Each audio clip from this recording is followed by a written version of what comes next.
You know how sometimes people call Akola carried because he's a Steve player, and people are like, oh, he only wins so much because he plays the most broken character in the game. Well, he actually just won a huge tournament with Dr. Mario, you know, famous bottom tier, in Squad Strike. Yeah, Squad Strike, let's get it! I love Squad Strike. As the best random player in Small Smash Channel YouTube, I think Squad Strike is really cool. At a surface level, when you open up this game mode, it's kind of just for fun, a little casual thing to play with your friends, but outside of that, a lot of people forget about it. Like, thinking about the average tournament spectator, I feel like a lot of people join the VG Bootcamp stream on the weekend sometimes to like sit back and watch a big tournament go down, and when they see that they're currently broadcasting the Squad Strike bracket, they're like, alright, guess I'll check in later and see if the singles bracket is started. Which is fair. Singles is the main event for a reason. We prefer sticking to our mains, and Squad Strike is inherently a restrictive format. It stops you from using your best character all the time. You gotta pick 3 different characters, 1 per stock, and following that logic, it's hard for Squad Strike to bring out the full potential of a player. For example, fighting Akola with 3 stocks of Steve is gonna be a lot scarier than playing against 1 stock of Steve, another with Dr. Mario, and another with Game & Watch, right? Checks out. On the other hand, most people, I think, see Squad Strike as a pure test of skill. They say, like, if you're only good with 1 character, then you don't really know the game outside of that, right? You're living in a bubble, right? Like, what's a person that only knows how to play Luigi gonna do when it's time to play a character like Wolf, right? What's a person who only knows how to play Luigi gonna do when I hit them with my bat that I covered in barbed wire? We're running really low on everything.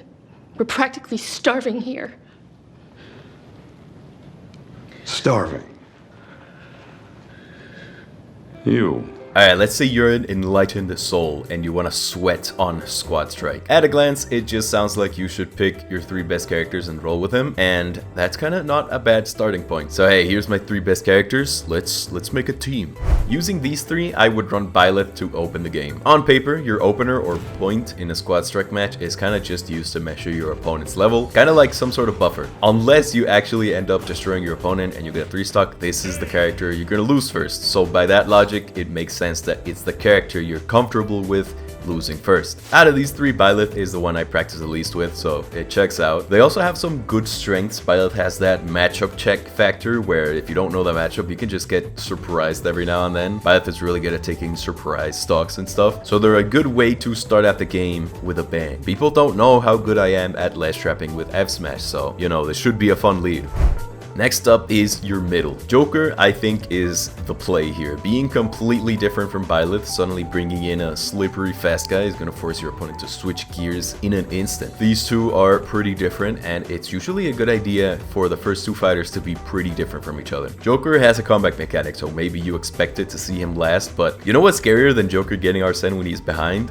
Joker getting Arsene when he's in the lead. So Joker's also an excellent hit and run character, meaning he's amazing at controlling the pace of the game. He can speed it up, he can slow it down, which means that regardless of how your first stock went, Joker can adapt to it and do a ton of heavy lifting when it comes to bringing it back or extending your lead. While your first character is someone who you need to be comfortable with losing relatively early on, your other 2 are going to be doing a ton of heavy lifting.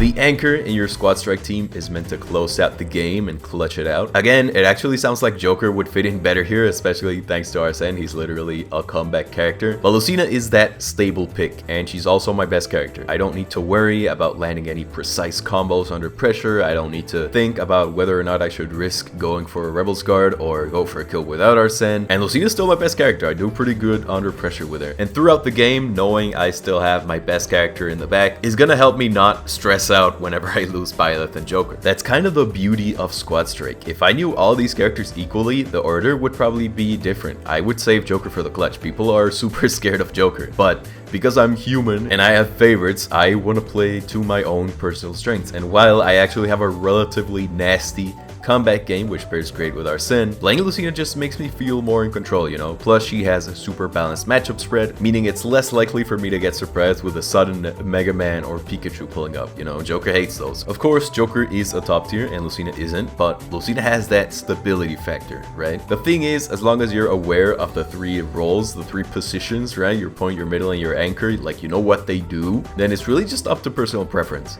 Now, on a completely different side of the team building process, because some people don't just go their 3 best characters. Sometimes they go straight for the counter pick. They choose a gimmicky character for a lead, and then their second guy is someone who covers their bad matchups, and then the third member is someone that covers the second one's bad matchups. So something like Luigi, Samus, me Brawler, right? It's weird, right? Or if you're dedicated to the one-trick lifestyle, you can choose 3 characters that play similarly, like Lucina, Martha, and Roy. I love Swordies too, but like, you're a nerd if you do this, come on. The way I built my team, this resembles a weakest to strongest order, which works. Some people like to start the other way around, and it still works. If you look at top players playing Squad Strike, sometimes you'll actually see them lead with their mains. This is the opposite of what I explained before, but in this case, I'm thinking that the reasoning behind it is that they respect their opponent's main so much that they're scared that if they lead their worst character, they're just gonna get swept until they get to their main. For example, Alcala versus Raru here, a Steve main versus a Luigi main. Both of them really close when it comes to skill level. What do you think would have happened if this was Luigi against Dr. Mario, right? They both want to ensure that they're using their best character against their opponent's best character. In a way, if you know exactly who you're fighting and you respect them, leading with your best character can actually be you playing it safe. So yeah, in this case, I'm saying this probably happened because these two know each other. If you don't know exactly who you're playing, then the most optimal play is most likely just going to be the first team building strategy we went over. But yeah, if you do know them and you're even when it comes to skill level, then yeah, leading with your main might be a good way to avoid fighting their main with a character you're a little bit less comfortable with.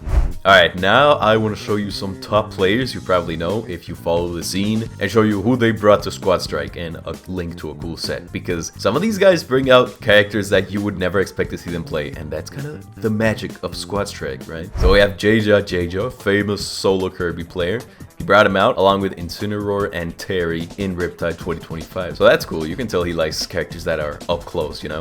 Proto Banham, this set was a while ago, but he is known for being the best Lucina in the world before he stepped down a little while ago. He didn't even bring her or his also famous Min Min against Kurama in Summit 6. This was a Wolf, Sephiroth, and Samus team. Isn't this super weird? I love seeing top players use characters they've never used in regular tournaments. The snap. Oh, wow. Okay, yeah. Oh, my goodness. Great timing. You want to see MK Leo and Spargo go full random? They did it in Summit 6 too. The K rule was not it. Leo got his belly armor broken, you know, food poisoning. Oh. Oh, okay. Belly break. Yes, sir. What's Yeah, you gotta space it. Oh, he did not space that. Did not space that. How about Sonic's playing me gunnery? You want to see that? Yeah, neither do I. But you know, there's footage out there of Ultimate's most famous one trick playing me gunner. Isn't that funny? So Squad Strike is really cool. We know this. You get to show off that you're good with more than the 1 or 2 characters you grind out for regular tournaments. It's a fun little side event. So the stakes of placing well at the tournament aren't stressing you out. I love it. It's super cool. Remember when I said a lot of people see Squad Strike as the true test of skill because it forces players to be flexible in all aspects of the game and not just rely on one character or gimmick? Well, if that seems to be a pretty common opinion, why aren't people pushing for this to be a more relevant side event? Or like, I'm not saying this should be the main event replacing Ultimate Singles, but like, I don't know, shouldn't it have more eyes on it if this is the case? No, here's why. I mean, it's kind of a simple answer. It's kind of a pain to run a Squad Strike bracket if you're a TO. Everything is already kind of configured to use the normal singles rules. If you're using Start GG to register matches, it's gonna get messy with like characters and stuff.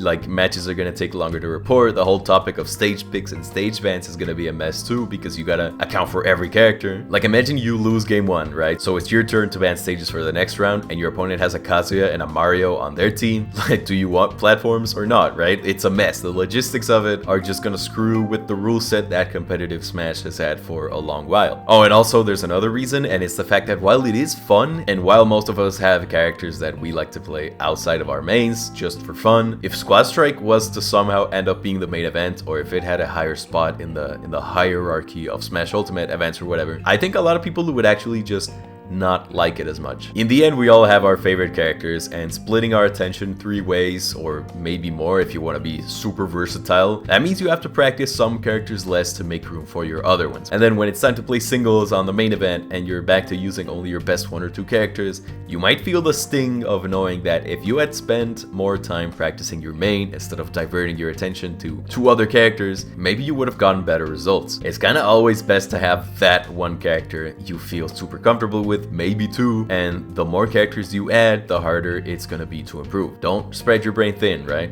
So yeah, obviously this video isn't about pushing for Squad Strike to replace anything. Like, it shouldn't actually. I just think it's awesome. I just like it a lot. And the fact that it's a side event is part of the charm. I love the idea of tournaments not just being a thing where people go to try and win. Like, that's obviously the main thing, and for good reason. We love glory. We want to win. That's why we're here. You know, we want to be good at the game we love. But meeting people, you know, making friends and side events like random doubles, and Squad Strike, they serve as nice little reminders that we're still allowed to be chill about the things we take seriously. And maybe we don't have to take everything super seriously all the time, right? So yeah, next time there's a big tournament over the weekend and you're chilling and you don't know what to watch because top 8 doesn't start until tomorrow, check out the Squad Strike bracket if they have it. You'll see top players that are usually super serious or stoic. You'll see them smile, you'll see them play goofy characters, you know, maybe they'll go random like that MK Leo and Spargo said. I don't know, there's something really sweet about seeing the more laid back, lighter side of an otherwise deeply competitive community. You know, we love to see it. Shout out Squad Strike. And